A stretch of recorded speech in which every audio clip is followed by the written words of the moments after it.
এই পঙ্গু ছেলেকে কে বিয়ে করবে অনি? মানুষকে ভালোবাসা যায়, অমানুষকে না। অনি ড্যাব ড্যাব চোখে তাকিয়ে থেকে ফারাজ ভাইয়ের কথা শুনছে। সে মৃদু হেসে বলল, তোর কি খারাপ লাগছে অনি? অনি মাথা দুলিয়ে না বলল, ক্ষীণস্বরে জবাব দিল, চাচার জন্য খারাপ লাগছে। ছেলের এমন অবস্থায় চাচা ভেঙে পড়েছে একদম। সরফরাজ ইয়াতিম শিকদারের দিকে ফিরে তাকালো, ভুরু কুচকাল। তার জন্য বিন্দুমাত্র মায়া তার হচ্ছে না, কারণ এই লোক নিজেও একটা অমানুষ। ছোট ফুফু যখন ভাইয়ের কৃতকর্মের কথা তাকে জানিয়ে সাহায্য চেয়েছিল, তখন সে মুখ ফিরিয়ে নিয়েছিল, বলেছিল, বড় বংশের ছেলেরা এমন একটু করবেই। এখন দেখুক সেই বংশের ছেলের হাল। অর্নিলা এসব কিছুই জানে না বলে তার মায়া বেশি। বেশ, না জানুক। এই পৃথিবীর অন্ধকারের ছায়ার সাথে যার পরিচয় যত কম ততই ভালো, সে ততই পবিত্র মনের অধিকারী। এমন শুদ্ধ রমণীয় তো দরকার ছিল তার অশুদ্ধ জীবনে। সরফরাজ অনেক হাত আগলে ধরল। ভোর হয়ে আলো ফুটছে, কোনো প্রমাণ নেই। মেইন রাস্তায় রক্তের দাগ সব ধুয়ে গেছে বৃষ্টির পানিতে। বৃষ্টির মধ্যে অন্ধকারে কিছুই দেখা যাচ্ছিল না। রাস্তার ল্যাম্পপোস্টের আলোগুলো অবধি নিভেছিল। কোনো প্রমাণ নেই, কিছু নেই। তবুও তার কাজে সে সফল। স্বস্তির নিঃশ্বাস ফেলল সে। পুলিশ তদন্ত শুরু করেছে।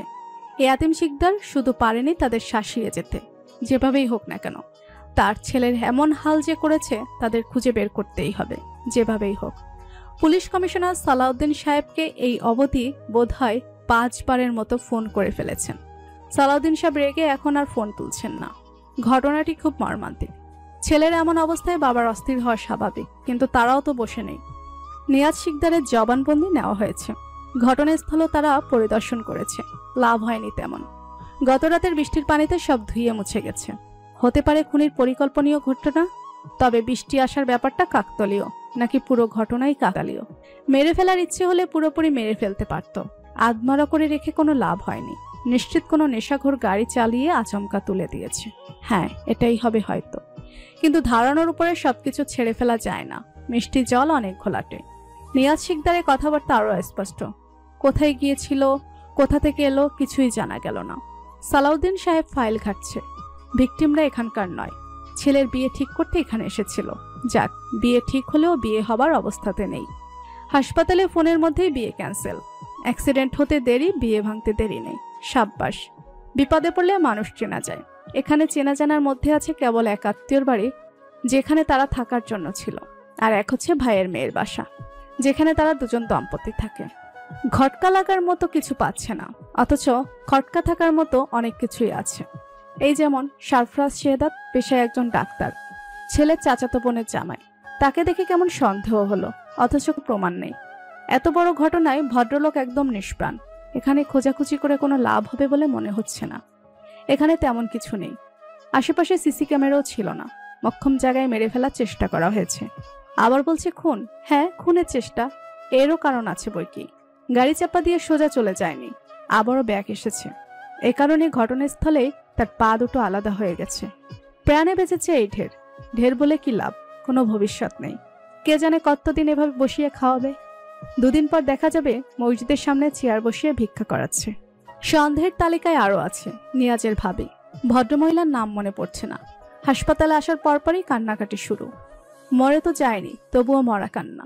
এজন্য দেখানোর জন্যই কাঁদছে। ভিতরে ভিতরে সমস্যা আছে। সম্পত্তির বিষয় হতে পারে, আবার নিয়াজের বিয়ের কথা চলছে। হতে পারে প্রাক্তন প্রেমিকা রেগে গিয়ে এমনটা করেছে। হতেই পারে। এই পৃথিবীতে কি আবার অসম্ভব? খোঁজ আরও চালাতে হবে। মোহনগঞ্জ যেতে হবে। নিয়াজের ব্যাপারে খোঁজ নিতে হবে। দুপুর পেরিয়ে বিকেল। পেটে কিছু পড়েনি। এবার লাঞ্চ সেরে ফেলা দরকার। যাক, উঠতে যাবে। আবারও ফোন বাজে। আবার কে? ও, ইয়াতিম শিকদার। থাকুক, তার ফোন আর তুলছি না। কিভাবে? পুলিশটা কি মিরাক্কেল জানে? 8 ঘন্টার মধ্যে কেস সলভ করে দিবে? এত সহজ নাকি? সময় লাগবে, ধৈর্য লাগবে। দই জমাত বাটলে খেতে মজা লাগে। পানসে দইয়ের স্বাদ আছে নাকি আবার? বেরিয়ে গেল সালাউদ্দিন সাহেব। খিদে এবার ভালোই মতোই পেয়েছে। সরফরাজ দীর্ঘ ক্লান্তি নিয়ে বাসায় ঢুকলো। অর্নিলা ঘরে ঢুকেই বিছানায় শুয়ে পড়ল। সে ভোরে বের হয়েছিল। এখন সন্ধ্যা গড়িয়ে যাচ্ছে। খিদে পেট চুচু করছে। সরফরাজ তোয়ালে নিয়ে বাথরুমের দিকে এগিয়ে গিয়ে বলল, ফ্রেশ হয়ে নে, খাবার তো কিনেই এনেছি, ওগুলো খেয়ে ফেলবো। গরম করে দেব? না, গরমই আছে। তুই ফ্রেশ হয়ে নে, বেশি খারাপ লাগলে গোসল সেরে নে, তবে তাড়াতাড়ি। অর্নিলা মাথা দোলালো। সারফরাজ বাথরুমে ঢুকে পড়ল। ধীরে সুস্থে উঠে দাঁড়ালো সে। সারা শরীর ব্যথা করছে। হাসপাতালে থাকলে যেন খুব ক্লান্ত লাগে। কেন লাগে সে জানে না, তবে ভীষণ ক্লান্ত। চোখ দুটো যেন গর্তের মধ্যে চলে গেছে। মুখে কালছে ভাব, কি কুৎসিত লাগছে দেখতে। আয়নায় নিজের মুখখানা দেখে বিরক্ত হলো। এগিয়ে যাবে অমনি ফোন বেজে উঠল। কার ফোন বাজে? ফারাজ ভাইয়ের। হাত তুলে নিল ফোনটা। ডাক্তার সাবিনা ইয়াসমিন। রিসিভ করতে ওপাশ থেকে মেয়ালি কণ্ঠস্বর। থামবার ফুরসত নেই, এক নিঃশ্বাসে বলে যাচ্ছে। ডাক্তার শেহদাদ, আপনি আজ হাসপাতালে এলেন না কেন? ইনফর্মও করেননি। কারণ কি ডাক্তার শেহদাদ? আমার কথা শুনতে পারছেন? Answer me. জি। কে? ডক্টর শেহদাতের স্ত্রী বলছি। ও হ্যাঁ, একটু বরের দিকে নজর দিন। এত উদাসীন হলে চলে না। কোনো রেসপন্সিবিলিটি নেই নাকি? দুঃখিত, আসলে আমার এক আত্মীয় অ্যাক্সিডেন্ট করেছিল, সেখানে গিয়েছিলেন তো, তাই আজ যেতে পারেনি। গ্রেট। এখানে গিয়ে অবশ্যই তিনি রোগীকে বাঁচায়নি, তেমন তো হবার কথাও না। ডাক্তার হিসেবে তাকে এখানে দরকার ছিল নাকি ওখানে? অর্নিলা ভুরু কুচকে নিল। এই মহিলা তো অনেক বকবক করে, ইচ্ছে করে ধপ করে একটা ঝাড়ি দিতে। মাথা যন্ত্রণা উঠে গেছে তার কথা শুনে। বিরক্ত হয়ে সে ধপ করে ফোনটা কেটে দিল। ওপাশে থাকা ডক্টর সাবিনা হতভম্ব হয়ে গেল। একই ধরনের অভদ্রতা। সে তো এখনো কথা শেষ করেননি। আবারও ফোন করলো ফের। আশ্চর্য, ফোনটা বন্ধ করে দিয়েছে। রাগ চেপে নিল মনের মধ্যে। ডাক্তার শেহদাতের দেখা পাক, তাকেই বোঝাবে। খাবার টেবিলে দুজন বসে। অর্নিল একটু খেয়ে আর খাচ্ছে না। সারফরাজ খাওয়া থামিয়ে জিজ্ঞেস করলো, কি হয়েছে? কিছু না, ভাবছি খুব আশ্চর্য লাগছে। কোন ব্যাপারে আশ্চর্য লাগছে? এই হঠাৎ করে এক রাতের মধ্যে কত কিছু হয়ে গেল বলুন। যে যেমন কর্ম করে তেমন ফল পায়, কথাটা শুনেছিস? হ্যাঁ জানি। তাহলে এসব ভাবা বন্ধ করে দিয়ে চুপচাপ খেয়ে নে। আমার ঘুমোতে হবে, কাল মেডিকেলেও যেতে হবে। তো আপনি ঘুমান, আমায় কেন বলছেন?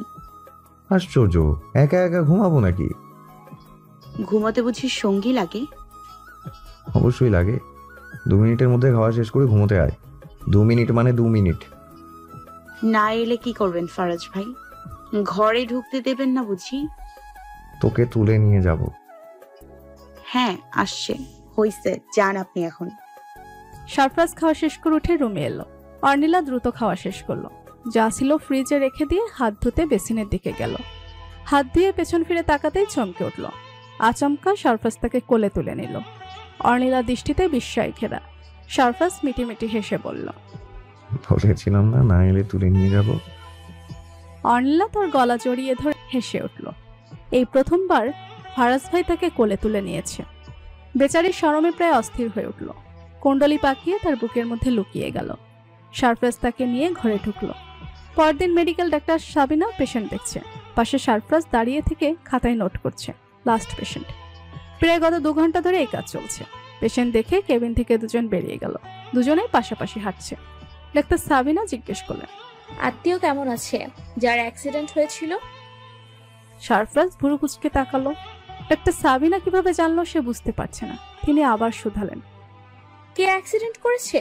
আপন কেউ? না, তেমন কেউ না। আমার স্ত্রীর চাচাতো ভাই। বেঁচে আছে? হ্যাঁ, পা দুটো নেই। ও আচ্ছা। অতঃপর ডাক্তার সাবিনা নিজের কেবিনের দিকে গেলেন। সারফরাজ দাঁড়িয়ে ভাবতে লাগলো। এই মিস্ট্রি সে সলভ করতে পারছে না। ফোন বের করে কল কেটে দেখলো। বুড়ো কুচকে চেয়ে রইল। ডাক্তার সাবিনা কল দিয়েছিল, আবার কথাও হয়েছে। কখন? অনেক কিভাবে কথা বলল? হতে পারে। ব্যাপারটা মাথা থেকে ছেড়ে ফেললো সে। নিয়াজকে নিয়ে আতেম শিকদার মোহনগঞ্জ ফিরে গেছে আজ 2 দিন। শুনল সেখানে তাদের সাথে কমিশনার সালাউদ্দিনও গেছে। তদন্ত বোধহয় ভালোভাবেই চলছে। তবে সারফরাজের কোনো চিন্তা নেই। সে নিশ্চিতে তার রাতের খাবারের পর 1 কাপ কফি বানালো। এই কফি শেষ করে ওই দিকের ঘরের দরজায় নক করবে। সেখানে অর্নিলা দরজা বন্ধ করে বসে আছে। দরজা খুলবে না। আজ নাকি সে আলাদা ঘুমাবে। কি অলক্ষণে কথা! মেয়েটার মাথায় সারাদিন কি যে ঘুরঘুর করে কে জানে। কফিটুকু শেষ করে দরজায় টোকা দিল। অফাস থেকে অর্নিলা বলে উঠল, আমি দরজা খুলবো না। তুই কি সত্যি আমার সাথে ঘুমাবি না অনি? না, আজ আমি একাই ঘুমাবো। কেন? অর্নিলা মুখে চানাচুর ঠুসে বলল, কারণ কাল আমার এক্সাম। রাতভর তুই পড়াশোনা করবি? এই কথা আমায় বিশ্বাস করতে হবে? দরজা খোল। একদম না। বেশ, আমি তবে যাচ্ছি, আর সাধবো না তোকে। সরফরাজ চলে গেল। অর্নিলা দরজা আড়ি পেতে শুনল। সত্যি সত্যি কি চলে নাকি? মুখে চানাচুর চিবোতে চিবোতে দরজা একটু ফাঁক করে উকি দিল। ওপাশে দরজায় সরফরাজকে উকি মারতে দেখে তার বুক কেঁপে উঠল, গলা ফাটিয়ে চেঁচিয়ে উঠল। দরজা খুলে সরফরাজ ঘরে ঢুকে গেল। আচমকা তার কোমর জড়িয়ে ধরে বলল, কি ভেবেছিলি এত সহজে ছেড়ে দেবো নাকি? আপনি আমায় এভাবে ঠকালেন ফারাজ ভাই। না, এটা হবে না। বসে বসে চানাচুর খাওয়া হচ্ছিল, এই না তুই পড়াশোনা করছিলি? অর্নিলা দাঁত বের করে হেসে বলল, এই খেয়ে দিয়ে পেট শান্তি করে পড়তেই বসবো। হচ্ছে না সেটা। ফট করে কোলে তুলে নিল। অর্নিলা খুশি মনে তার গলা জড়িয়ে ধরল। সরফরাজ তার মুখের দিকে চেয়ে বলল, তুই ইচ্ছে করে এমনটা করিস তাই না, যাতে আমি তোকে কোলে তুলে নিই? অর্নিলা দাঁত বের করে হেসে মাথা দোলালো। সরফরাজ চোয়াল শক্ত করে বলল, বেশ, এরপর থেকে দেখিস কি করি। কি করেন ফারাজ ভাই? ফারাজ কানের কাছে মুখ নিয়ে ফিসফিসিয়ে বলল, সারাদিন যেন তোর কাউকে কোলে নিয়ে বসে থাকতে হয় সেই ব্যবস্থা করব। অর্নিলা কিছুক্ষণ চোখের পলক ফেলে পিট পিট করে চেয়ে দেখল। তার কান দিয়ে কেন মনে হচ্ছে গরম ধোঁয়া বের হচ্ছে। ইস, ফারাজ ভাই ইদানিং এমন এমন কথা বলে লজ্জায় সে মরে যায়। রাত তখন 2:30 কি 3টা। সরফরাজের বুকের মধ্যে জায়গা দখল করে ঘুমিয়ে আছে অর্নিলা। সেও ঘুম, কোনো হদিস নেই। এর মধ্যে ফোনের টুংটিং শব্দ। ঘুমের ঘরে ফোনটা রিসিভ করে কানের কাছে নিল, শুধালো। কে? ঘুমের ঘরে ফোন রিসিভ করে সরফরাজ বলে উঠল, হ্যালো। ফারাজ, আমি বলছি। কে? আমি। ফরহাদ, কি হয়েছে? অনেক বড় একটা কাণ্ড ঘটে গেছে। কি কাণ্ড? ফরহাদের এলোমেলো স্বর। সরফরাজের ঘুম তখনও পুরোপুরি ভাঙানি। ফরহাদ আমতা আমতা স্বরে বলল, একটা কাণ্ড ঘটিয়েছি। আমি আর নাজিয়া বিয়ে করে ফেলেছি। ও, কংগ্রাচুলেশনস। বলেই ধপ করে ফোন কেটে দিল সরফরাজ। আবারও তলিয়ে গেল ঘুমে। ফোন বেজে উঠল আবারও। রিসিভ করে বলল, কে? আমি। আমি কে? শালা, আমি ফরহাদ। কি হয়েছে? তোকে তো কংগ্রেস করলাম, আবার কেন ফোন দিচ্ছিস? পুরো কথা না শুনে ফোন কেটে দিলি কেন? ভালো করে শোন, আমি আর নাজিয়া বিয়ে করেছি। শুভ কাজ সম্পন্ন করিয়াছেন? পালিয়ে করেছি। আচ্ছা। কথাটা নিজেই বলার পর চোখ মেলে তাকালো। এদিক ওদিক তাকিয়ে দেখলো না, স্বপ্ন দেখছে না। তার বুকের মধ্যে অর্নিলা গভীর ঘুমে আচ্ছন্ন। ফোনের আলোয় তার মুখশ্রী দেখা মিলছে। সরফরাজ ফোন আবারও কানে রেখে স্বরে বলল, সাব্বাস, খুব ভালো কাজ করেছিস। ট্রিট কবে পাবো? শালা, আমি এখানে পড়েছি বিপদে, তুই মজা নিচ্ছিস। জলদি উপায় বল, কি করব? এখন কি করছিস? মাঝ রাস্তায় দাঁড়িয়ে আছি, নাজিয়া গাড়ির ভিতরে। এই মাঝরাতে তোদের বিয়ে পড়ালো কে? আগেই প্ল্যান করে রেখেছিলাম। বেয়াদব, শালা খচ্চর পাবলিক। আগের থেকে বিয়ের প্ল্যান করে রাখলি, আর বিয়ের পর কি করবি সেই প্ল্যান করার জন্য আবার ফোন করলি? মিষ্টি খাওয়ার জন্যও না। কথাগুলো বলে মুখ বন্ধ করে ফেলল। অর্নিলা নড়ে চড়ে উঠল। এই না আবার জেগে যায়। সরফরাজ মুখ ওদিকে ফিরিয়ে বলল, এখন কি চাই? কি করব সেটা বল। নাজিয়ার ফ্যামিলি বিয়ের জন্য চাপ দিচ্ছিল। দিনের বেলা ঘর থেকে বের হওয়াই বন্ধ করে দিয়েছে, তাই রাতের বেলা ওকে নিয়ে পালিয়েছি। দূরে পালানোর কোনো দরকার নেই। ঘরের মেয়েকে ঘরে পাঠিয়ে দিয়ে নিজেও ঘরে চলে যা। সিঙ্গেলের মতোই থাক, আমি সকালে দেখছি। আচ্ছা।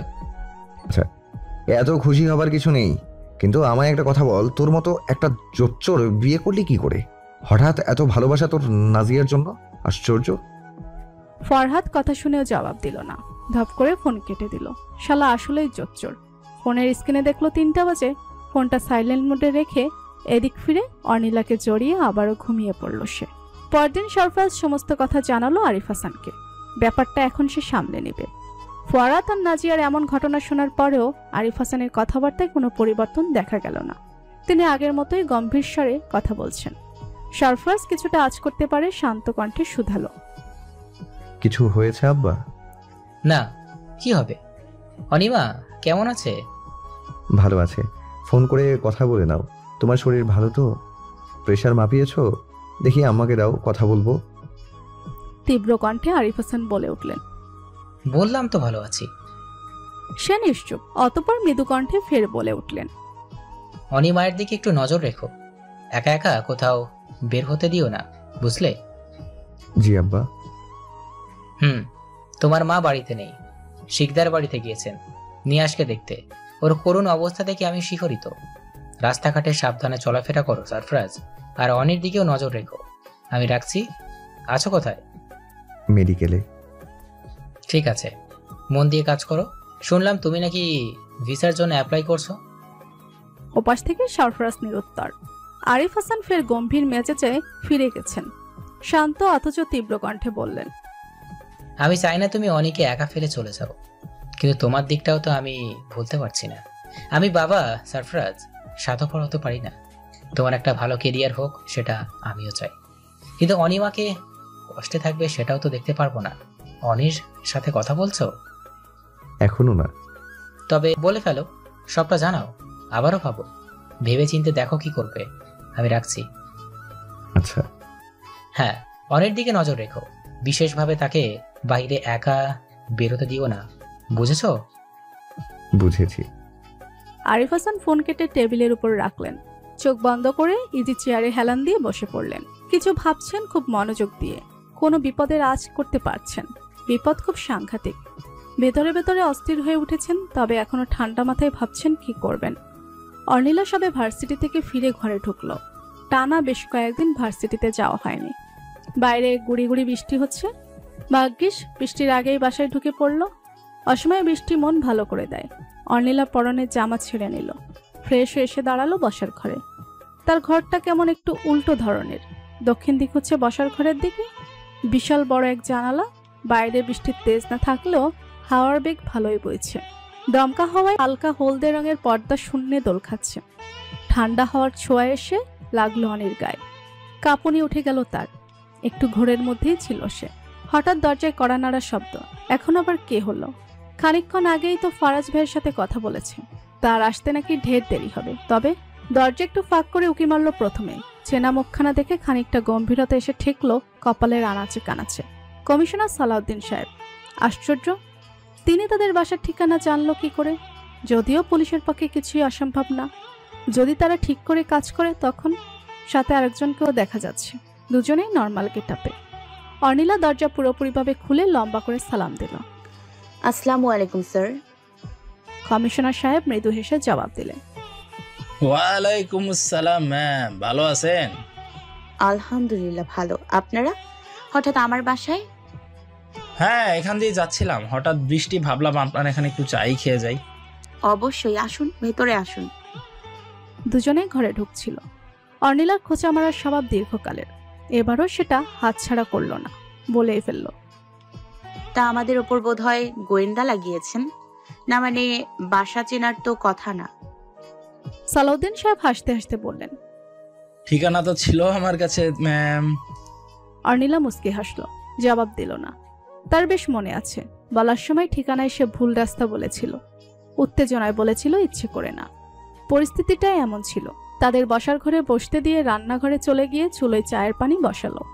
বয়াম থেকে বিস্কুট বের করতে গিয়ে ওকে মারলো বসার ঘরে। ঠিক ধরেছে, একজন বসে আছে আর সালাউদ্দিন সাহেব ঘর হেঁটে হেঁটে দেখছেন। কি জানে কি খুঁজছেন। সালাউদ্দিন সাহেব চা খেয়ে প্রশংসায় পঞ্চমুখ। তার সাথের জন চুপচাপ চায়ের কাপে বিস্কুট ডুবিয়ে খাচ্ছেন। সালাউদ্দিন সাহেব বলতে শুরু করলেন, আপনার হাজবেন্ড কি এখনো মেডিকেলে? জি। আসে কখন, মানে নির্ধারিত কোনো সময়? সন্ধ্যার পরপরই বাড়ি ফিরে আসেন। কেন বলুন তো? না, তাহলে আপনি বলছেন সেদিন নিয়াজের সাথে আপনার হাজবেন্ডের দেখা হয়নি, কারণ নিয়াজ তো প্রায় বিকালের দিকেই এসেছিল, তাই না মিসেস অর্নিলা? অর্নিলা চোখ মুখ শক্ত করে ফেলল। সালাউদ্দিন সাহেব হাসি হাসি মুখে বললেন, শান্ত হন মিসেস অর্নিলা, আমি তো শুধু বললাম, জিজ্ঞেস করিনি। কিছুদিন আগেই তো মোহনগঞ্জ যাওয়া হলো, সেখানেই সব শুনলাম। অর্নিলা চোখে মুখে কোমলতা ফিরতে শুরু করলো। কিঞ্চিত হেসে বলল, হ্যাঁ, সে এসেছিল, কিন্তু তার সাথে ফারাজ ভাইয়ের কোনো দেখা হয়নি। ফারাজ ভাই? ও হ্যাঁ, সরফরাজ শেহদাদ তো আপনার মামাতো ভাই হয়, তা এখনো ভাই বলে ডাকেন দেখছি। যেটা বলে আমি স্বাচ্ছন্দ্য বোধ করি সেটাই। আপনাদের পার্সোনাল বিষয়, ওসব জানতে চাইবো না। বলেই চায়ের কাপে চুমুক দিল। অতঃপর ঠান্ডা গলায় বলল, মোহনগঞ্জ থেকে অনেক কথাই জানতে পেরেছি। এই যেমন আপনার চাচাতো ভাই মানে নিয়াজ আপনাকে একবার রেপ করার চেষ্টা করেছিল। কথাটা কি সত্য মিসেস অনিলা? আপনার হাজবেন্ড অবশ্যই অবগত এই ব্যাপারে। এরপরেও এমন একটা লোককে আপনার স্বামীর অজান্তে তার অনুপস্থিতিতে নিজের বাসায় ঢুকতে দেওয়ার কারণ কি হতে পারে মিসেস অনিলা? অর্নিলার নির্লিপ্ত চাহনি, নিষ্প্রাণ দৃষ্টি, তার শুষ্ক রুক্ষ মুখের কোনো ভাবের ছায়া নেই। কি ভাবছে, মস্তিষ্কে কি বিরাজমান, তার টের পাবার কোনো অবকাশ নেই। তবুও সালাউদ্দিন সাহেব অর্নিলার ভাব দেখার জন্য চির আগ্রহে বসে আছে। তার ধারণা, না আত্মবিশ্বাস, সমস্যা এই পরিবারের মধ্যে আছে, খুনি এখানেই। অনিলা এখনো ভাবছে, শুকনো ঢোক গিলছে, শ্বাস প্রশ্বাস নিচ্ছে খুব স্বাভাবিকভাবে। হঠাৎ কাশির শব্দে চমকে উঠল, দাঁড়িয়ে উঠে বলল, আমি পানি নিয়ে আসছি। সালাউদ্দিন সাহেব শান্ত কণ্ঠে বললেন। সাথে উত্তর দিয়ে আসবেন। অর্নিলার বিস্ময়ে স্তব্ধ হয়ে রইল। আশ্চর্য, কথাগুলো তার কাছে বড্ড কঠোর শুধালো। অর্নিলা পানির গ্লাস এনে রাখো সামনে। পাশার অজ্ঞাত ব্যক্তি ঢকঢক করে পানি খেলো। সালাউদ্দিন সাহেব শান্তশীতল দৃষ্টি রেখে শুধালেন, উত্তর কি তৈরি মিসেস অনিলা? অর্নিলা কিঞ্চিত হাসল। তাকে এখন আগের থেকে অনেকটা শান্ত দেখতে লাগছে। শান্তশিষ্ট ভাবে সোফায় বসে কোমল কণ্ঠে বলল, উত্তর আলাদা করে আর কি হতে পারে? সে তো তার বোনের বাড়িতে আসতেই পারে, তাই না? নাকি সেটাও বারণ? বারণ বলছি না মিসেস অনিলা, একটু খটকা লাগছে, বুঝতেই পারছেন পুলিশের লোক, সন্দেহ করাই তো আমাদের কাজ। উচ্চস্বরে হেসে উঠলেন তিনি। অর্নিলার অস্বস্তি বোধ হচ্ছিল। সে চাইছে না সেদিনকার কোনো কথা বলে ফেলতে। মুখ ফসকে বলে ফেললে হিতে বিপরীত হতে পারে। যদি তারা ভাবে এই কারণেই সে নিয়াজের সাথে এমনটা করেছে, কি দরকার আগ বাড়িয়ে ঝামেলাকে দাওয়াত দেবার? তার মন বলছে নিয়াজের উচিত শিক্ষা সে পেয়ে গেছে, পাহাড়িয়ে ঘরে বসে আছে, এখন আর কোনো মেয়ের দিকে নজর দিতে পারবে না সে। অর্নিলা দম নিল, শক্ত কণ্ঠে বলে উঠল, সে শুধু এসেছিল দেখা করতে। ফারাজ ভাইয়ের সাথে কি কথাবার্তার জন্য যেন এসেছিল। ফারাজ ভাই না থাকায় চলে গেছে, বসেনি। কিন্তু সে তো সন্ধ্যার সময় চলে গেছিল। এরপর মাঝরাতে প্রায় ভোরের দিকে তার অ্যাক্সিডেন্টের খবর পাই। সালাউদ্দিন সাহেব তার চায়ের কাপের শেষ চুমুক দিয়ে চা খাওয়া সমাপ্ত করলেন। অতঃপর গম্ভীর হয়ে ভাবতে লাগলেন, কথাগুলো যেন মিলে যাচ্ছে নিয়াজের সাথে। তাহলে কি নিয়াজ সত্যি কথাই বলেছে? হালকা কেসে বললেন, অ্যাক্সিডেন্ট হয়েছিল রাতের দিকেই, বৃষ্টির মধ্যে। এরপর হাসপাতালে নিয়ে পরিচয় খুঁজে পেতে পেতে সময় লাগেছিল বেশ। এসব হাসপাতালের থেকে জানার কথা। যাক, আজ তাহলে আমরা উঠি। সালাউদ্দিন সাহেব আর তার সহকর্মী উঠে দাঁড়ালেন। অনিলা হাত ছেড়ে বাঁচল। স্বস্তির শ্বাস কেবল নিতেই যাবে অমনি সালাউদ্দিন সাহেব চমকিত কণ্ঠে বলে উঠলেন, ওটা কি সিসি ক্যামেরা না? সহকর্মী সাহেব চোখের ডাবল পাওয়ারের চশমা পরেছিলেন। চশমা নড়ে চড়ে ভালোভাবে তাকালেন দলের এক কোণে। ঠিক করে দেখা যাচ্ছে না ওতই। পাশে একটা ওয়ালমেটের পাশে একটা সিসি ক্যামেরা। বেশ সূক্ষ্ম আর তীক্ষ্ণ দৃষ্টি না হলে ওদিকে আকর্ষণ করার ক্ষমতা সকলের হয় না। অনিলা ভালো করে দেখার চেষ্টা করছে, তাও যেন দেখতে পাচ্ছে না। অবশেষে তার চোখে ধরা পড়ল। বিস্মিত বিমূঢ় হয়ে গেল তার। স্তব্ধতার মুখশ্রী। নির্লিপ্ত চাহনিতে চেয়ে রইল শুধু। তার অবাক চাহনি স্পষ্ট বলে দিচ্ছে সে কতটা হতবাক। তার ঘরের কোণে একটা সিসি ক্যামেরা, অথচ সে জানত না। কি আশ্চর্যজনক! ব্যাপারটা ধরতে পেরে সালাউদ্দিন সাহেব মশকরা শুরু করলেন। দুপাটি দাঁত মিলিয়ে হেসে উঠলেন, বললেন, কি ব্যাপার মিসেস অনিলা, আপনাকে বাকরুদ্ধ মনে হচ্ছে? ঘটনার ব্যাপারে কি আপনি অবগত নন? আপনার অগোচরে এমন কাজ কার হতে পারে? ওহ, এই বাসায় দ্বিতীয় ব্যক্তি বলে তো একজনই আছে, আপনার স্বামী। কাজটা বোধহয় তারই। তৃতীয় পক্ষের এই কাজে সাহস হবে বলে তো মনে হচ্ছে না। বউকে চোখে চোখে রাখার ভালো ফোন দিয়ে এটেছে কিন্তু ডক্টর সরফরাজ শেহদাত। অর্নিলা হতবুদ্ধির মতো কথাগুলো শুনছিল। তার মস্তিষ্কে যেন বসে গেল কথাটা। তার স্বামী তাকে এভাবে নজরবন্দি করে রেখেছে। অবিশ্বাস্য কথা। ঝিম মেরে থাকা পুরো শরীর হঠাৎ সোচ্চার হয়ে উঠল। তবুও মুখ ফুটে কিছু বলল না সে। সালাউদ্দিন সাহেব হাসতে হাসতে বেরিয়ে গেলেন। বুঝে গেলেন এখানে কিছু জিজ্ঞেস করে লাভ হবে না। কথা বলতে হবে ডাক্তার শেহদাতের সঙ্গে। তবে আজ না, অন্যদিন। অর্নিলা দৃঢ় মনে অপেক্ষা করতে লাগলো ফারাজ ভাইয়ের জন্য। ঘন ঘন নিঃশ্বাস ফেলছে সে। তার নিঃশ্বাস ভারী হয়ে উঠছে। পুরো শরীর কাঁপছে যন্ত্রণায়। শারীরিক যন্ত্রণা নয় সেটা, মানসিক যন্ত্রণা। নিঃশ্বাস ভারী উঠছে। কান্না এসে ঠেকছে গলা অবধি। এই যেন হু হু করে কেঁদে উঠে সে। ঘড়ির কাঁটার টিকটিক শব্দ ছাড়া ঘরে আর কোনো শব্দের প্রতিঘাত পাওয়া যাচ্ছে না। দরজায় করাঘাত শুনে অর্নিলা দাঁড়িয়ে রইল। নিষ্প্রাণ মানবীর ন্যায় উঠে এসে দরজা খুলল। সরফরাজ মুখে মৃদু হাসির রেখা। সারাদিনের ক্লান্তির দেখা মিলছে না। দেখে অনেক প্রাণ উজ্জ্বল মনে হচ্ছে। হাতে আইসক্রিমের বক্স, চকলেট ফ্লেভার। অর্নিলার বেশ পছন্দ। এটা দেখে ভীষণ খুশি হবে ভেবেই কিনা, কিন্তু একই তার অনির মুখের হাসি বিন্দুমাত্র ছাপ নেই। ছাপ পড়েছে কষ্টের, যন্ত্রণার, অশ্রুসিক্ত নয়নের অশ্রু টলমল। সারফরাজ যেন ভেঙে পড়ল মুহূর্তে। কি হলো, কি হলো? এগিয়ে এসে আঁকড়ে ধরল তার বাহু, চেঁচিয়ে উঠে বলে উঠল, এই অনি, কি হয়েছে তোর? কাছিস কেন? সবকিছু ঠিক আছে? কি হয়েছে আমায় বল। সে মুখ ফুটে বলে উঠল, কিছু না। কিছু না, তবে কাঁদছিস কেন? কান্না থামানোর সর্বস্ব চেষ্টা, ভারী কণ্ঠে বলে উঠল, আমি ভীষণ কষ্ট পেয়েছি ফারাজ ভাই। কষ্ট পেয়েছিস কেন? কি হয়েছে? কেউ কিছু বলেছে তোকে?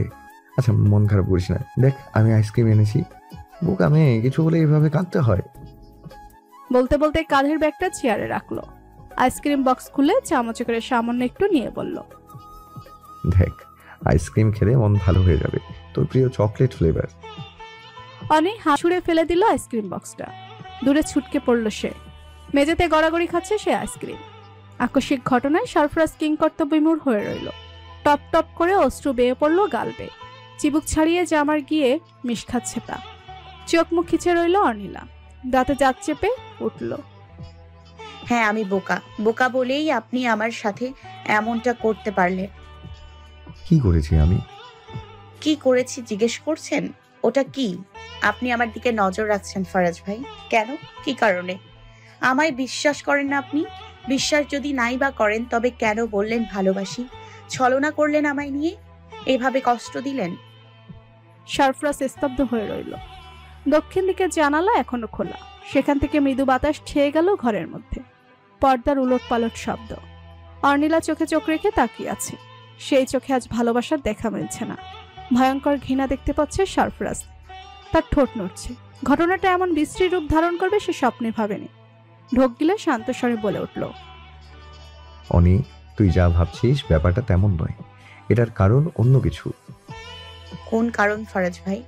আপনিই তো বলেছিলেন রক্ত কখনো রক্তকে ভোলে না। আমার শরীরে তো আমার বাবার রক্তই বইছে, তাই আমায় বিশ্বাস করতে পারলেন না। ধোঁকা দিলেন আপনি আমায়। সরফরাজ সারা শরীরে যেন হুট করে ক্লান্তি অনুভব করলো। এক পা দুপা করে এগিয়ে এসে তার হাত দুটো ধরে ফেলল। কোমল স্বরে বলল, এমন না অনি, আমি সত্যি তোকে বিশ্বাস করি। তাই?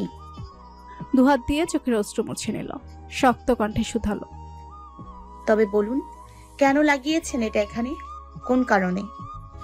সরফরাজ নিশ্চুপ। জবাব দেবার মতো কথা গুছিয়ে নিতে পারছে না সে। তার মস্তিষ্ক কাজ করা বন্ধ করে দিচ্ছে। অর্নিলার চোখে মুখে কঠোরতা ছেয়ে গেল। নিচু স্বরে বলে উঠল, আমার জবাব পেয়ে গেছি। বলা মাত্র বাসার দরজা খুলে বেরিয়ে গেল তার। তার অন্ধ্র রন্ধ্র সব যেন প্রতিবাদী হয়ে উঠল। থাকবে না সে এখানে। ফারাজ ভাইয়ের এমন কাজ তার মনকে পিষিয়ে দিয়েছে, ধূলিসাৎ করে দিয়েছে তার ভালোবাসাকে। সরফরাজ কিয়ৎকাল থমকে দাঁড়িয়ে থেকে হঠাৎ ঘোর ভাঙল। মনে পড়ল অর্নিলা বাড়ি ছেড়ে বেরিয়ে গেছে। কঠিন পদার্থের আইসক্রিম তখন তরল পদার্থের ধারণ নিয়েছে। সরফরাজ ছুটে বেরিয়ে গেল বাসা থেকে। বাইরে এসে এগলি ওগলি ছুটল। বেশিক্ষণ তো হয়নি। এতটুকু সময় মেয়েটা কোথায় হারিয়ে গেল? তাদের এলাকা আবাসিক এলাকা।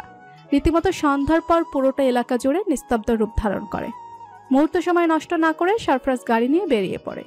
এই ঢাকা শহরে অনির পরিচিত কেউ নেই যার বাসায় গিয়ে সে উঠবে। এক হতে পারে মোহনগঞ্জ। সেখানে চলে যায়নি তো আবার। গাড়ি নিয়ে চারদিকে ভালো করে খুঁজতে খুঁজতে রেল স্টেশনে এসে পৌঁছলো। অস্থির হয়ে টিকিট কাউন্টারে এসে ছুটতে লাগলো। মোহনগঞ্জের লাস্ট ট্রেন মিনিট 10 পর ছাড়বে। সরফরাজ ছুটছে, পুরো স্টেশন খুঁজছে, অথচ খুঁজে পাচ্ছে না তাকে। ডান হাতে বারান্তরে ফোন নাম্বার ডায়াল করে যাচ্ছে। ফোনে এতক্ষণ বোধহয় বাজছিল, এখন আর বাজছে না। হঠাৎ করে এখন থেকেই বন্ধ বলছে। সরফরাজ দাঁড়িয়ে গেল হুট। তার পুরো শরীর কাঁপছে। কিছু একটা গোলমেল ঠেকছে। পরনে তার বাদামি রঙের টি শার্ট ঘামে পুরো ভিজে উঠেছে। মাথায় ঘন চুলগুলো অবধি ঘামে আঠালো হয়ে উঠছে। অনির হঠাৎ ফোন বন্ধ থাকার বিষয়টা ভালো ঠেকছে না তার কাছে। মাথা ঠান্ডা রেখে ভাবতে লাগলো, অথচ মাথা ঠান্ডা রাখতে পারছে না। নার্ভ কাজ করছে না। অর্নিলা বাসা থেকে বের হয়েছে 1 ঘন্টার কম সময়। এর মধ্যে রেল স্টেশনে এসে পৌঁছাতে পারবে না। পারলেও তারা সরফরাজের মধ্যে ব্যবধান বেশি নয়, কারণ সরফরাজ সিগন্যাল ভেঙে হম্পি তম্পি করে গাড়ি চালিয়ে এদিকে এসেছে। হঠাৎ স্থির নয়নে পুরো স্টেশন দৃষ্টিপাত করলো।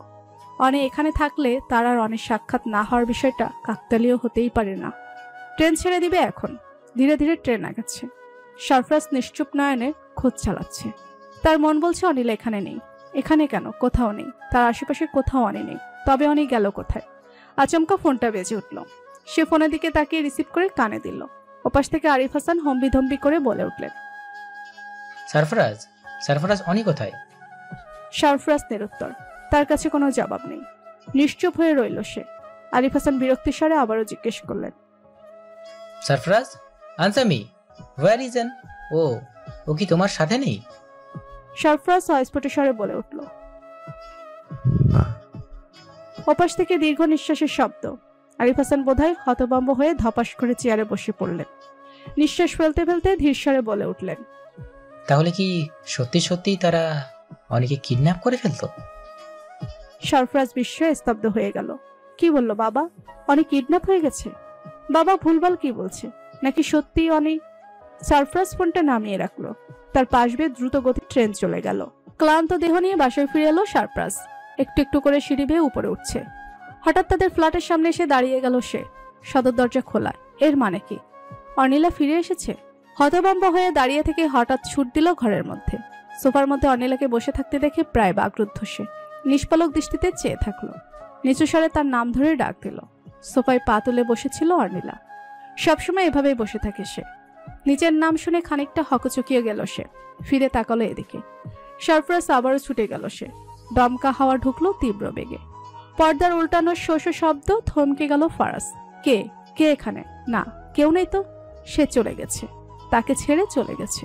ভ্রম কাটিয়ে উঠতে সময় লাগলো তার। অতপর নিশ্চুপ সে। দেহ ছেড়ে দিল। ধফাস করে মেঝেতে বসে পড়ল সে। এক হাঁটুর উপর হাত ভর দিয়ে রইল। ঘন ঘন শ্বাস নিচ্ছে। হঠাৎ করে এখন শ্বাস নিতেও কষ্ট হচ্ছে তার। সরফরাজ মুখ খুলে শ্বাস নেবার চেষ্টা করছে, অথচ বুকে ব্যথা করছে। হাত দিয়ে বুকখানা চেপে ধরল। শ্বাস নিতে চাইছে, নিতে পারছে না। শার্টের বোতাম খুলে ফেলল। বুক হাত দিয়ে চোখ বন্ধ করলো। মুখ খুলে শ্বাস নেবার চেষ্টা করছে। লাভ হচ্ছে না। বেশি টেনশনের কারণে এমন লাগছে। সে কি হার্ট অ্যাটাক করবে? ব্যাপারটা সেদিকেই আগাচ্ছে। ঝিমঝিম করছে চারদিক। সরফরাজ চোখ মেলে তাকানোর চেষ্টা করছে। ভারে চোখ মেলতে পারছে না। চারদিক কেমন ধোঁয়াশা। সবকিছু ঝাপসা লাগছে। একসময় চোখ বন্ধ হয়ে গেল। ধপ করে মেঝেতে পড়ে গেল। শূন্য বাড়িতে শূন্য হয়ে রইল সে। গত কয়েক ঘন্টা তার জীবন যেভাবে দুর্বিষহ করে তুলছিল, তার ফলস্বরূপ কি এখানে এভাবেই সমাপ্ত হয়ে রইবে? রাগের মাথায় বাসা থেকে বেরিয়ে গেল অনিলা। রাস্তার সামনে ফের ফিরে তাকালো বাসার দিকে। দু চোখে অশ্রু টলমল। ঠোঁট কামড়ে ধরে কেঁদে কেঁদে উঠল সে। ফারাজ ভাই কিভাবে পারলো তার সাথে এমনটা করতে? কিভাবে? ভালোবেসে বুঝি এভাবে কষ্ট পেতে হয়? কষ্ট কি সে কম পেয়ে আসছিল? এতগুলো বছর ধৈর্য ধরে অপেক্ষা করে গেছিল শুধুমাত্র তার ভালোবাসার জন্য। এখন এখানে ও ছলনা, সহ্য না। না, এর চেয়েও যেন মৃত্যু ভালো। কারো ধোঁকা তার কাছে সহ্য হয় না। কেন এত পাষণ্ড সে? মুখ ফিরিয়ে নিল। না, বাসায় ফিরে যাবে না সে। তবে যাবে কোথায়? আছে তো শুধুমাত্র একটি জায়গা, মোহনগঞ্জ। চলে যাবে সেখানে। মন শক্ত করলো। চোখের জল মুছে হাঁটা ধরল সামনের দিকে। তার মাথায় যেন ভূত চেপে বসেছিল।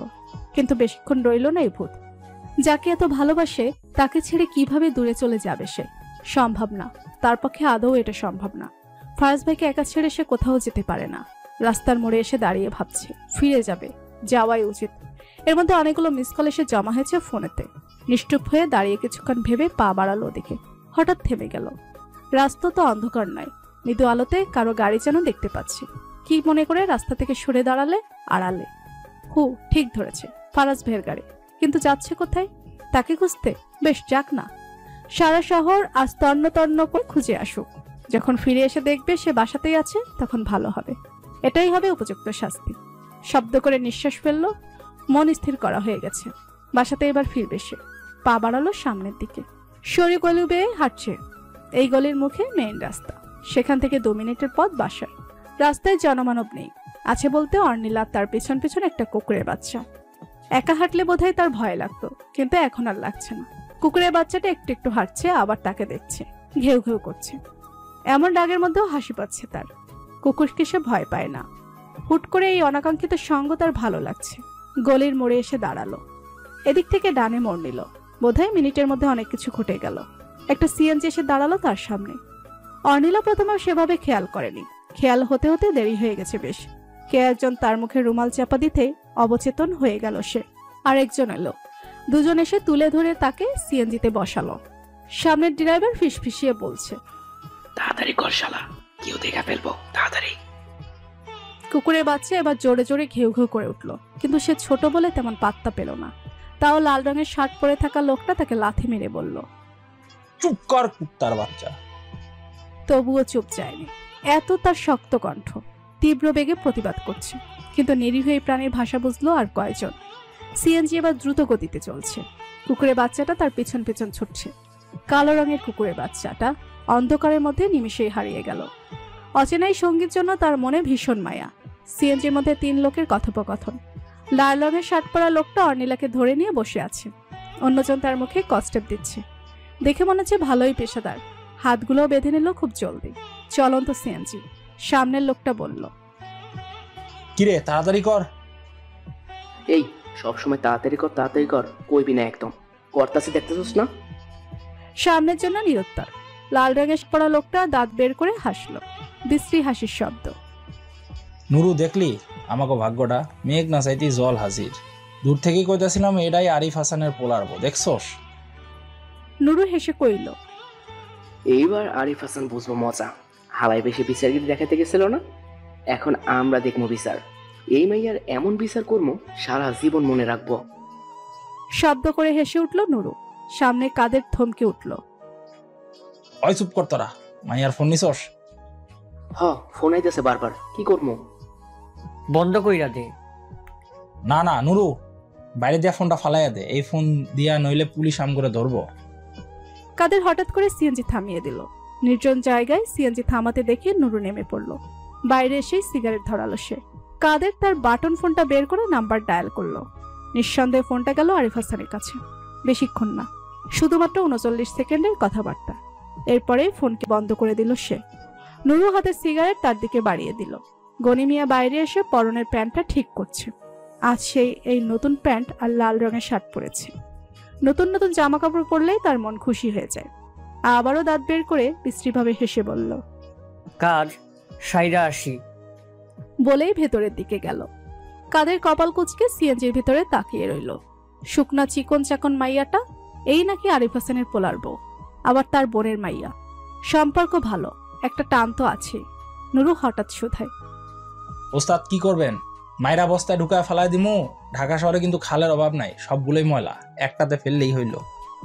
পরে দেখা যাইব, এখন গ্যারেজে চল। এই গনি আয়। গনি হাসতে হাসতে এসে দাঁড়ালো। বারবার তার নতুন শার্ট আর প্যান্টের দিকে চাইছে। খুশিতে সে আটখানা। ভোরের আলো তখনও ফুটেনি। ধীরে ধীরে সে চোখ মেলছে। মাথা ভার হয়ে আছে, সাথে তীব্র যন্ত্রণা। বড্ড ক্লান্ত শরীর। কোথায় আছে, কিভাবে আছে বুঝতে পারছে না। হঠাৎ চোখের সামনে অদ্ভুত ভয়ঙ্কর এক মুখ থেকে চিৎকার করার চেষ্টা করলো। পরক্ষণে বুঝতে পারলো তার মুখ বাঁধা। শুধু তাই না, হাত পাও বাঁধা। ভয়ে তার হাত পা ঠান্ডা হয়ে গেল। ভয়ঙ্কর দেখতে লোকটা বিশ্রী রকম হাসছে। জোরে হাঁক দিল, ওস্তাদ মাইয়া চোখ খুলছে। অর্নিলা অস্থির হয়ে এদিক ওদিক ফিরছে, পাগলের মতো করছে, নিজেকেই ছোটানোর চেষ্টা করছে। এর মধ্যে দেখলো গেঞ্জি আর লুঙ্গি পরা এক লোক মুখে ব্রাশ নিয়ে তার সামনে এসে দাঁড়ালো। অর্নিলা বিমূঢ়। লোকটা দাঁত ব্রাশ করে থুতু ফেলে আবারও ব্রাশ করতে করতে বেরিয়ে গেল। হতবুদ্ধির মতো কেটে গেল কিছুক্ষণ। ব্যাপারটা খুব জল ঘোলাটে, এখনো পরিষ্কার নেই। সে কিভাবে কিডন্যাপ হয়েছে, কখন, রাতে? এখন তার কি হবে? শুকনো ঢোক গিলল সে। শোষো শব্দ করছে, কিন্তু কথা বেরোচ্ছে না মুখ দিয়ে। ভয়ঙ্কর দেখতে লোকটা হঠাৎ তার মুখ তার সামনে নিয়ে এলো। ভয়ে আটকে উঠল অর্নিলা। চোখ খিচে বন্ধ করে নিল সে হেসে উঠল। হাসতে হাসতে বেরিয়ে গেল। অর্নিলা চোখ মেলে আশপাশ দেখছে। কোথায় সে? আছে কোথায়? ফারাজ ভাই থেকে কত দূরে সে? ফারাজ ভাই কোথায়, কেমন আছে? সে কি জানে অনির খোঁজ? চিন্তায় পাগল হয়ে যাবার উপদ্রব। হঠাৎ দরজা খোলা শব্দে গা কাটা দিয়ে উঠল অর্নিলার। সে সামনে ফিরল। এ তো নতুন লোক। অর্নিলা নিষ্পলক দৃষ্টিতে চেয়ে রইল তার দিকে। অর্নিলা মুখ বাঁধা, শত চেষ্টা করেও চোখের কাপড়টা খুলতে পারছে না। অস্থির হয়ে উঠল সে। চেয়ারে শক্ত করে বাঁধা হয়েছে তাকে। সেখান থেকে ছুটবার জন্য পাগলের মতো করছে, কিন্তু কোনো লাভ নেই। অন্ধকার থেকে একটা হাত বাড়িয়ে আসছে তার দিকে। অর্নিলা তা জানে না। কে জানে হাতটা এসে কোথায় গিয়ে ঠেকবে, কিভাবে ছুঁয়ে দেখবে তাকে। চারদিকে স্তব্ধ নীরবতার মাঝে অর্নিলা উম করা শব্দ। হাতটা এসে চোখের বাঁধন খুলে দিল। অর্নিলা আটকে উঠে চেয়ে রইল। গলা টিপে ধরলো আচমকা। অর্নিলা চোখ মুখ সব শক্ত করে আসছে, চোখে রক্ত জমে উঠছে। ধপ করে বিছানাতে উঠে গেল সরফরাজ। অস্থির হয়ে আশপাশ দেখতে লাগলো। খুব বাজে স্বপ্ন ছিল। ঘামে ভিজে গেছে পুরো শরীর, মুখ খুলে শ্বাস নিচ্ছে। হঠাৎ বোধ হলো সে বিছানায় কি করছে। বেডরুমে তো ছিল না। দরজায় এসে করাঘাত করলো কেউ। সরফরাজ চমকে ফিরে তাকালো। ও ফরহাদ। পিছনে এসে দাঁড়ালো আরাফাতও। ফরহাদ গ্লাসে পানি ঢেলে হাতে ধরিয়ে দিল। এসে তো ভয় পেয়ে গিয়েছিলাম। এভাবে মরার মতো পড়েছিল, মনে করেছিলাম সত্যি সত্যি মরে গেছিস। কি করছিস তুই? অনির খোঁজ পাওয়া গেছে? আরাফাত দরজায় দাঁড়িয়ে থেকে বলল, এখনো না, খোঁজ চলছে। খোঁজ চলছে? আমার চোখের সামনে থেকে নিয়ে যাওয়া হলো, আমি টেরও পেলাম না। আমার মনে একবারও আসলো না। বাবা বারবার বলছিল ওর দিকে নজর রাখতে, এরপরেও আমি কিছু করতে পারলাম না। সব ফেলনা হয়ে গেল। তোর কোনো দোষ নেই সরফরাজ, একটু রেস্ট নে, তোকে অনেক ক্লান্ত দেখাচ্ছে। না, রেস্ট নিলে না। আমি মোহনগঞ্জ যাব, বাবার সাথে কথা বলবো। আরাফাত নিচু স্বরে বলল, একবার পুলিশকে জানালে হতো না? বাবা বলেছে? না। তাহলে থাক। সরফরাজ বিছানা ছেড়ে উঠে গেল। তিনজনই সকালের মধ্যে মোহনগঞ্জ যাবার জন্য রওনা দিল। পৌঁছাতে পৌঁছাতে প্রায় সন্ধ্যা। অন্ধকার প্রহরে বাড়ির সামনে দাঁড়িয়ে সরফরাজ নিশ্চুপ হয়ে গেল। তার পুরো বাড়ি আজ স্তব্ধ। দরজা এসে খুলে দিল সিধু। ঘরে ঢুকে দেখলো অনির বড় চাচি বসার ঘরে পায়চারি করছেন। সরফরাজকে দেখতে পেয়ে তিনি ছুটে এলেন। অন্নি খোঁজ পেয়েছো? সরফরাজ নিরুত্তর। তার চোখ মুখ বলে দিচ্ছে কোনো কিছু এখন অবধি তিনি জানতে পারেনি। ছোট চাচি সোফায় বসে হাহাকার করতে লাগলেন, কাঁদতে শুরু করলেন। তার স্বভাবই হচ্ছে কিছু থেকে কিছু হলে কান্নাকাটি করা। ছোট চাচা অত্যন্ত গম্ভীর স্বরে বলে উঠলেন, তোমার বাবাকে এত করে বললাম পুলিশকে জানাতে, কিন্তু কোনো ভাবা চিন্তাই দেখছি না। তুমি একবার গিয়ে বুঝাও তাকে। সরফরাজ মাথা দোলালো। আরাফাত শুধালো, মা কোথায়? শুয়ে আছে, প্রেশার লো, দাঁড়াতে পারছে না। কিছুক্ষণ আগে ডাক্তার এসে দেখে গেছে। আরাফাত মায়ের ঘরের দিকে আগালো। সরফরাজ গেল বাবার স্টাডি রুমে। বাবার সাথে তার বোঝাপড়া আছে, সামনাসামনি কথা বলতে হবে। ফরহাদ পেছন পেছন এগিয়ে আসলো। দুজন একসাথে স্টাডি ঘরে ঢুকলো। আরিফ হাসান চেয়ারে বসে সিগারেট টানছিলেন। পুরো ঘর সিগারেটের ধোঁয়ায় আচ্ছন্ন। আরিফ হাসান সচরাচর এত ধূমপান করেন না। তার চিন্তিত রূপ দেখে সরফরাজ ঘাবড়ে গেল। বরাবর বাবাকে অনেক কঠিন সময়ে শান্ত দেখেছে। সেই মানুষটার এমন হাল হয়ে থাকলে বুঝতেই হবে পরিস্থিতি খারাপ দিকে যাচ্ছে। আরিফ হাসান ছেলে দিকে দৃষ্টিপাত করলেন। অর্ধেক সিগারেটটা স্ট্রেতে ফেলে বললেন, এসে গেছো? সরফরাজ পাল্টা প্রশ্ন করলো, অনির খোঁজ পেয়েছো? না, খোঁজ চলছে। অনি ঢাকায় আছে। তা আমি জানি। কপাল কুঁচকে আরিফ হাসান শুধায়, তাহলে তুমি এখানে কি করতে এসেছো? আমি জানতে চাই কি হয়েছে। যারা অনিকে নিয়ে গেছে তাদের নিশ্চিত তুমি চেনো, না হলে তারা আমায় ফোন না করে তোমায় কেন করবে? ফরহাদ মাথা দুলিয়ে বলল, হ্যাঁ, কথাটা আমার মাথায় ঘুরছে। মনে হচ্ছে আপনার শত্রু চাচা। আরিফ হাসান তুচ্ছ স্বরে বললেন, শত্রু? দীর্ঘ নিঃশ্বাস ছেয়ে গেল তাকে। নিচু স্বরে বলতে লাগলেন, অন্যায় কি সাথে কখনো আপোষ করেনি। আমার জীবনের একটা বিরাট অংশ কেটেছে বিচারপতির দায়িত্ব পালন করে। আমি জানি কে আর কারা কাজটা করেছে। আমিও তাদের খোঁজ চালাচ্ছি। পুলিশকে জানালে ভালো হতো না? না, হিতে বিপরীত হতো। ওদের কোনো বড় দল নেই, তিনজনের দল। কাদের, গনি আর নুরু। কাদের হচ্ছে দলের লিডার। এরা তিনজনে একসাথে কাজ করে। কাজ হচ্ছে বড় দলের কাছে লোক পাচার। ভিকটিমকে কিছু করে না, কিন্তু একবার একজনকে কিডন্যাপ করার পর পুলিশ কোনোভাবে তাদের ট্রেস করে ফেলে। তাই রেগে সেই ভিকটিমকে তারা মেরে ফেলার চেষ্টা করে। যদিও ভিকটিম শেষমেশ বেঁচে যায়। এ সময় অনেক বছর আগের কথা। তখন আমি বিচারপতির দায়িত্ব ছিলাম, তাই ক্ষোভ বশত এখন আমার পেছনে লেগেছে। সরফরাজ চোয়াল শক্ত করলো। ফরহাদ হতভম্ব গলায় বলল, এই কারণেই আপনি পুলিশকে কথাটা জানাতে দিচ্ছেন না চাচা? না, কিন্তু পুলিশ যে একদমই জানে না তা না। আমার এক পরিচিত ব্যাপারটা দেখছে, তবে গোপনে। তিনজনেই এই দল কাদের খুব চালাক। বুদ্ধির জোরে ওর সাথে পাল্লা দেওয়া তেমন সহজ বলে মনে হয় না। সরফরাজ কঠিন গলায় জিজ্ঞেস করলো, চাই কি ওরা? টাকা চাই, আর কি বা চাইবে? টাকার জন্য সব করতে পারে। আমি ওদের ফোনের জন্য অপেক্ষা করছি। ফোন করে টাকা চাইলেই আমি দিয়ে দিব। ফরহাদ উদ্বিগ্ন কণ্ঠে বলে উঠল। টাকা পেলেই কি অনেকে দিয়ে দিবে? যদি কোনো ক্ষতি করে? আরিফ হাসান সেকেন্ড কয়েক চুপ থেকে শান্ত স্বরে জবাব দিলেন। অনি এখন ওদের কাছে সোনার ডিম পাড়া হাঁস। তারা কিচ্ছু করবে না, টাকা পেলেই অনেকে দিয়ে দিবে। কারণ একবার জেল খাটা আসামি দ্বিতীয়বার জেলে যেতেই চাইবে না। আর কাদেরকে আমি খুব ভালোভাবেই চিনেছি।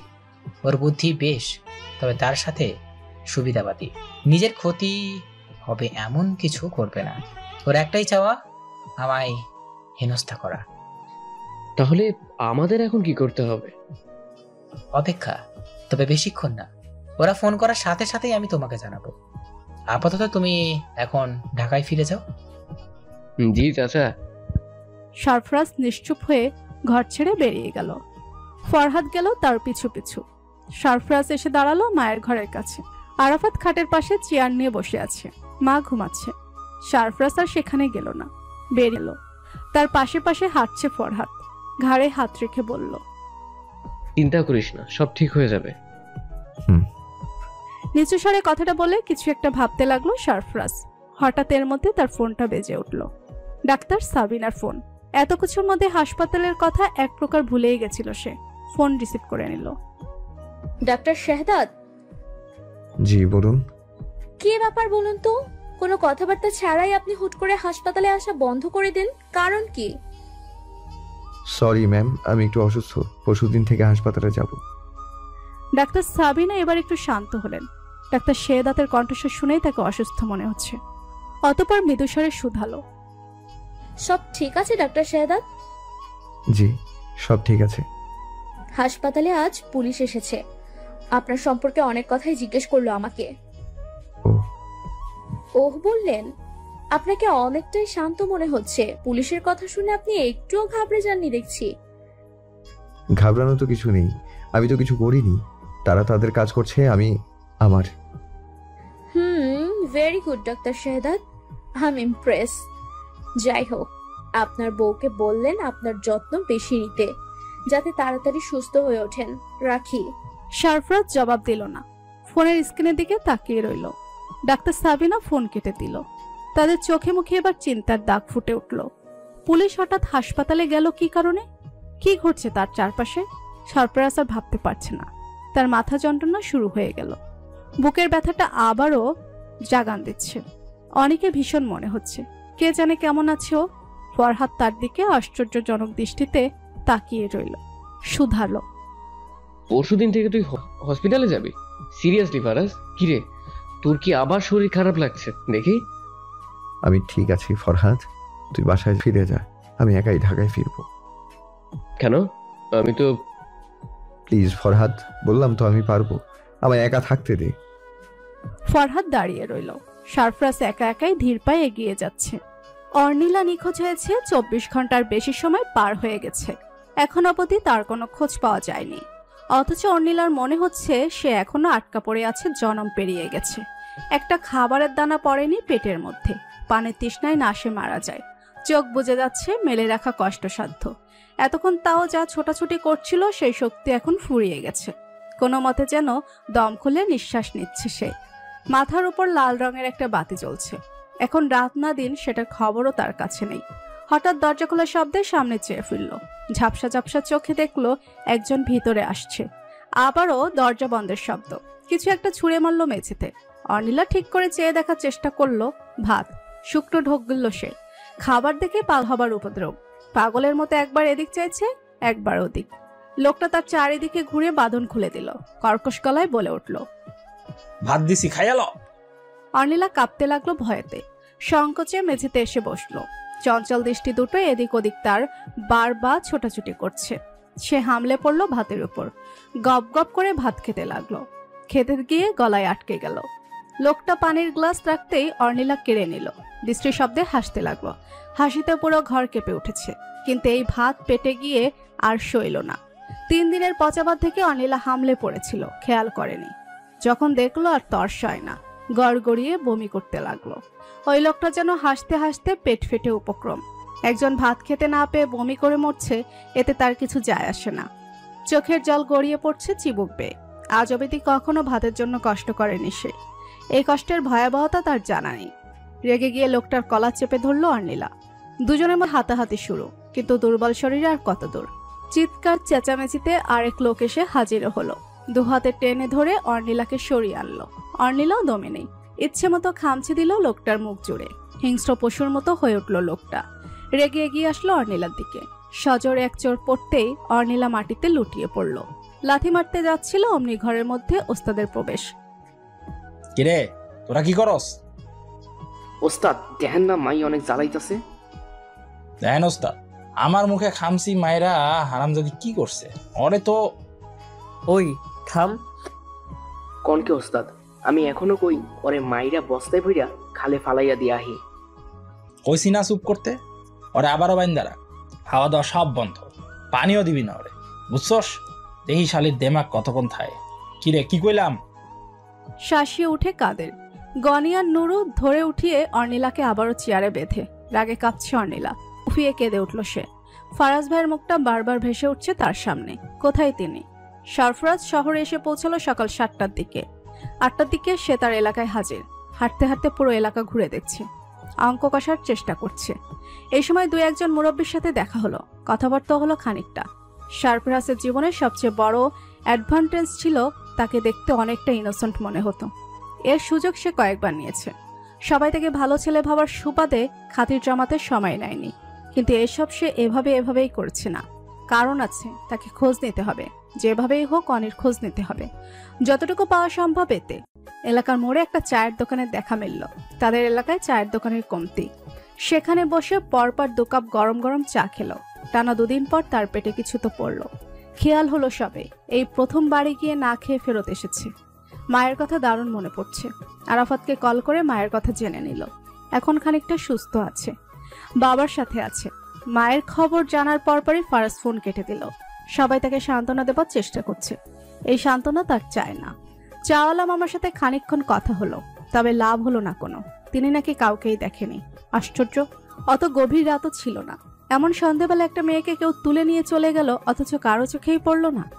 ধীরে ধীরে হেঁটে সামনের দিকে আগাচ্ছে। আশেপাশের ভবনগুলোতে দেখছে। এখানকার কিছু কিছু বাড়িতে সিসিটিভি ক্যামেরা লাগানো, কোনোভাবে জোগাড় করা যেত। শূন্য অপলক দৃষ্টিতে চেয়ে থেকে ভাবতে লাগলো সরফরাজ। পরক্ষণেই মনে পড়লো বাবার কথা। বাবা বলেছে তিনি ব্যাপারটা দেখছে। এত তুচ্ছ বিষয়টা নিশ্চয়ই তার নজর এড়ায়নি। হাত ঘড়ির দিকে চেয়ে দেখলো 10টা বাজতে চলল। এতখানি সময় পেরিয়ে গেল অনেকে ছাড়া। ফোনের স্ক্রিনে অনেক হাস্যোজ্জ্বল মুখখানি দেখে চোখে অশ্রু জমে উঠল সরফরাজের। চশমা খুলে রেখে হাতার জামা দিয়ে চোখ মুছে ফেলল। অতঃপর চশমাটা পরে দ্রুত গতিতে হাঁটতে লাগলো সে। ফ্ল্যাটের সামনে এসে দাঁড়াতেই দেখলো কমিশনার সালাউদ্দিন সাহেব দরজার সামনে দাঁড়িয়ে। শুধু তাই নয়, তার সাথে আরো একজন আছে বইকি। সরফরাজের চোখে মুখে ভাবান্তর নেই। ভাবটা এমন যেন এটা হবারই ছিল।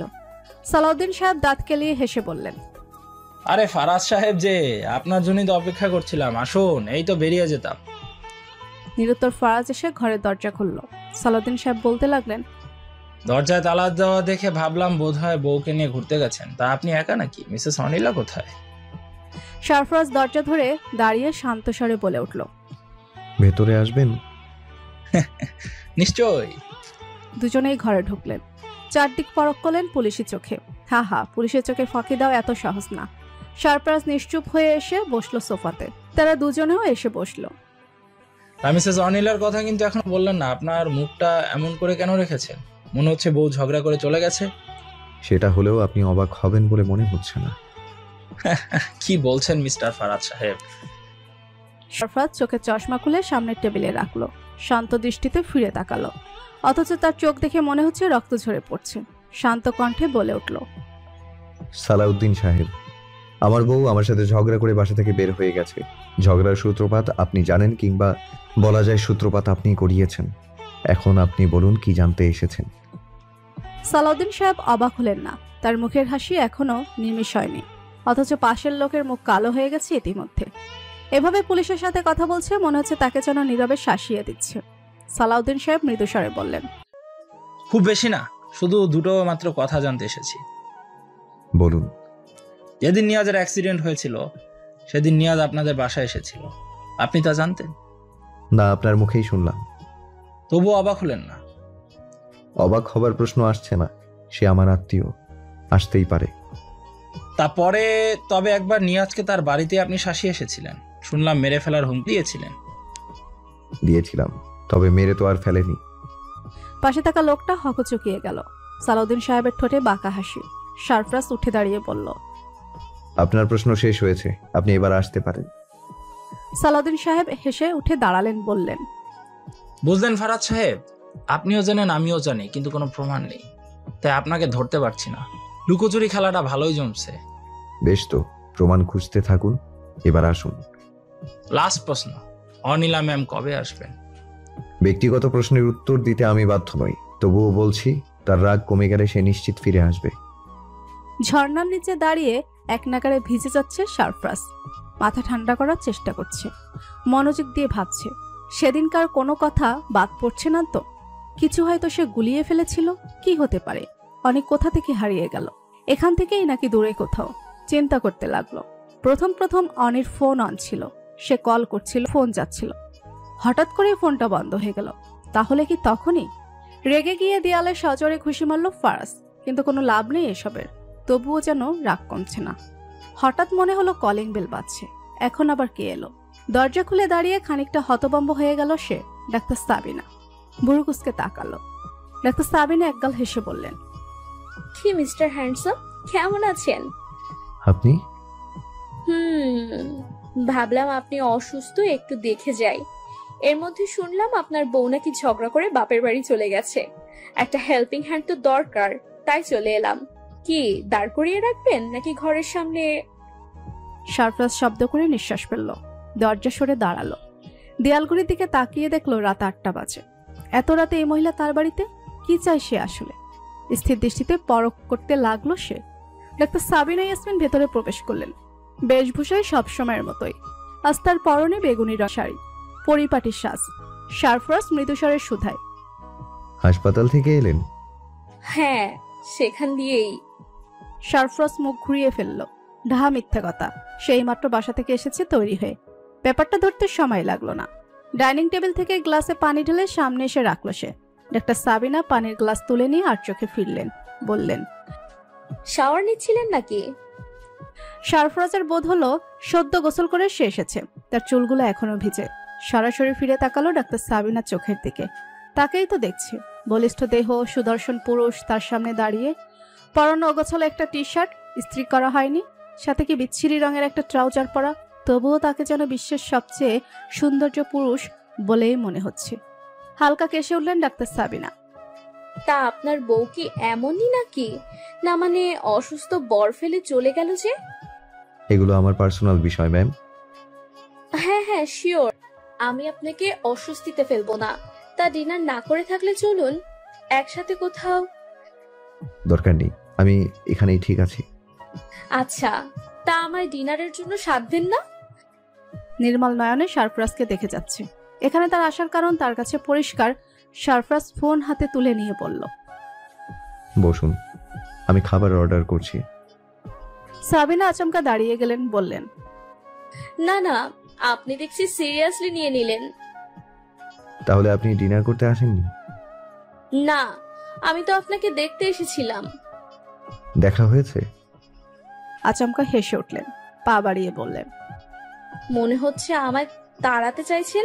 কি চলছে আপনার মনে ডাক্তার শেহদাদ? সারফরাজ নিরুত্তর, জবাব দিচ্ছে না। ডাক্তার সাবিনা ইয়াসমিন তার সামনেই দাঁড়ানো। ফারাজ নির্লিপ্ত নয়নে তাকে দেখছে। চুল থেকে পানি টপ টপ করে ঘাড় বেয়ে নামছে। ডাক্তার সাবিনা তার হাত বাড়িয়ে চুলে স্পর্শ করতে চাইলেন।